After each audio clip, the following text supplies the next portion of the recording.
Why is it important to study the Jewish setting of early Christianity? Because there is a modern misconception, often held unconsciously, that the world of the New Testament is essentially the same as our 21st century Gentile Christian world. But that is not so. When you open the New Testament, you've left your 21st century Gentile Christian world and enter the world very different from your own, the world of first century Judaism. Without a knowledge of that world, one will not be able to understand or interpret the New Testament properly. We know, but often forget, that Jesus was a Jew.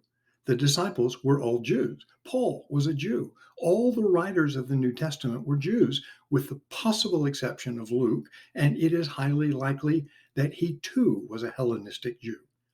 Whatever disputes Jesus may have had with his contemporaries, and he surely had disputes with them, these disputes were not, as is often incorrectly assumed, disputes between two different religions, Judaism and Christianity.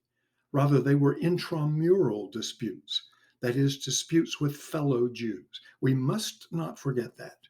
Indeed, the term Christian did not come into popular usage until the middle to end of the first century AD.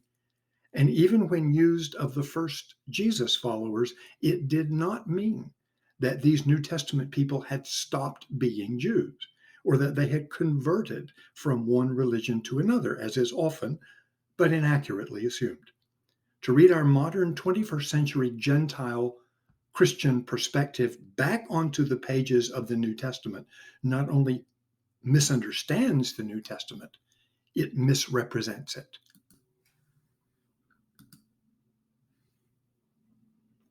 For example, we sometimes speak of Paul's conversion from Judaism to Christianity as though he converted from one religion to another. But Paul never does. Paul believed that he was a faithful Jew after his Damascus Road experience, just as he was before. He simply came to the understanding that Jesus of Nazareth, the risen one, was Israel's long awaited and hoped for Messiah. According to Acts, after Paul's conversion, he continued to go to synagogue and temple. He continued to offer sacrifices to God as any faithful Jew would. He made and completed Jewish vows. He observed Jewish feast days such as Pentecost and Passover. And when he planted churches, he didn't go to the places where Gentiles frequented. He went to the synagogue, where he knew there would be a people at home with the Jewish scriptures who believed in the one true God and who affirmed the value and validity of the Torah, as did Paul.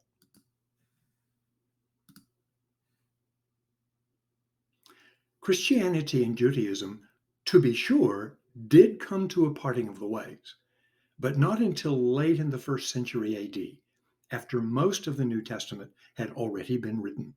As evidence of this, the Roman imperial historian Suetonius, in his Life of Claudius, says that in the year AD 49, there was an intramural Jewish row in Rome instigated by a certain figure he knows only as Chrestus, most likely a corruption of Christos, the Greek word for Messiah. Suetonius incorrectly thinks that Chrestus was causing the row, when in fact the row was not caused by him, but was rather about him. And so Suetonius, who knows nothing of such intramural Jewish matters, bungles the name, but not the situation. Apparently, there were two groups of Jews in Rome arguing over the identity of the Messiah, Chrestus, a group of Jesus following Jews who said that Jesus was Christos, the Messiah, and those Jews who, because Jesus was crucified, disbelieved that he could possibly be Israel's Messiah. You see, it was inconceivable to first century Jews that God would let his Messiah suffer and die. The Emperor Claudius, Suetonius says, tiring of the whole affair, threw the lot of them out of Rome, both Jesus following Jews and non Jesus following Jews, because for him, a Jew was a Jew, irrespective of their petty squabbles over some strange figure they called Messiah. It was as a consequence of this expulsion that Aquila and Priscilla, A Jesus following Jewish couple came to be in Corinth because, as tent makers, they could ply their trade in that capital city as well. This event, Claudius' expulsion of Jews from Rome in AD 49, is important because it helps us to date Paul's time in Corinth to around AD 50 to 52. But what I want to call your attention to is the fact that at mid-century, Claudius, the Roman emperor, get it now, cannot tell the difference between Jews and Christians. The latter group apparently not having fully distinguished themselves from the former as late as the mid-century. And so, whatever struggles existed between Judaism and Christianity in the New Testament period, at this point they were still intramural struggles, struggles within one religion, not struggles between two different and competing religions. That would come, to be sure, but on the whole, it came in the second half of the first century, near the end of the New Testament period. Indeed, very little in the New Testament reflects a situation or context in which Judaism and Christianity compete as two separate and distinct religions. Rather, in the New Testament, the people we would later call Christians were just one more Judaism among a number of different Judaisms in the first century. And so it is important to remember that the New Testament world was the world of first century Judaism, not our 21st century Gentile Christian world. And it is crucial not to read our 21st century context back onto the pages of the New Testament, for to do so is to misread, misunderstand, and misinterpret the New Testament.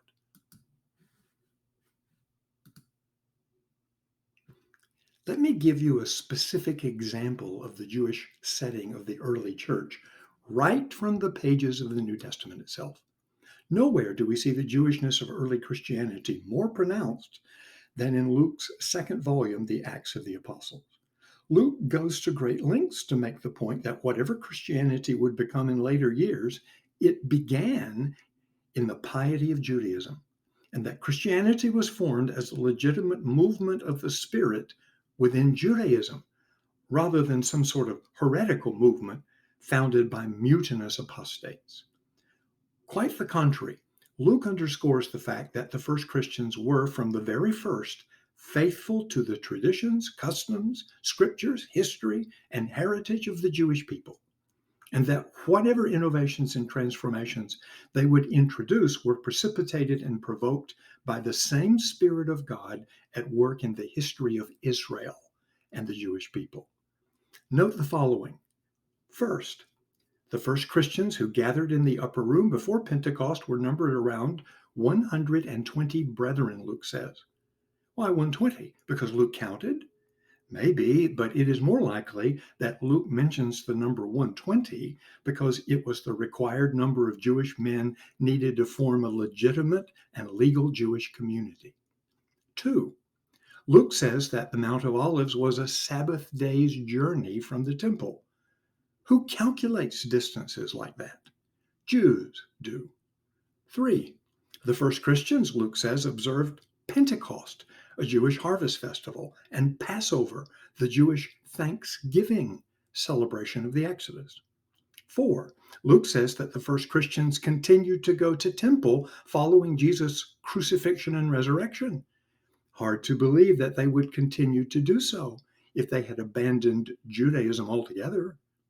5, Simon Peter, according to Luke, in his sermon at Pentecost, explains the behavior of the first Christians when they began to speak in other languages by appealing to the Old Testament prophecy of Joel, demonstrating that the Hebrew scriptures were still authoritative for the new Christian community. And 6, most telling of all, Simon Peter, well after Jesus' resurrection, is still eating kosher. Luke in Acts 10 tells the story of Peter's dream, in which a sheet of food was set before him, including some Jews regarded as unclean. Peter's response is telling, "Oh no, Lord, I may be a Jesus follower, but I still eat kosher." To summarize, Luke's point in his description of the Jewishness of the early church in the opening chapters of Acts is to make clear that whatever Christianity finally became, it was not a heresy of Judaism. Rather, it was the fulfillment of the same revelation of the very same God who makes himself known in the history of the people called Jews, in the stories they tell in the scriptures, which we now call the Old Testament.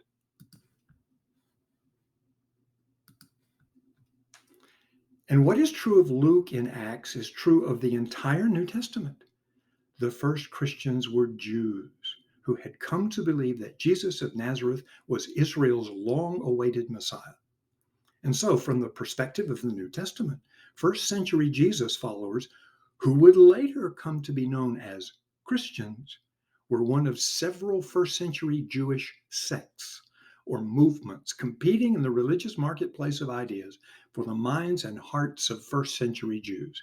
Keep that in mind as you read the Gospels and the stories of the interactions between Jesus and his disciples on the one hand, and adherents of groups such as Pharisees, Sadducees, and Zealots on the other. These interactions were not between two different religions. They were intramural interactions among different groups of first century Jews.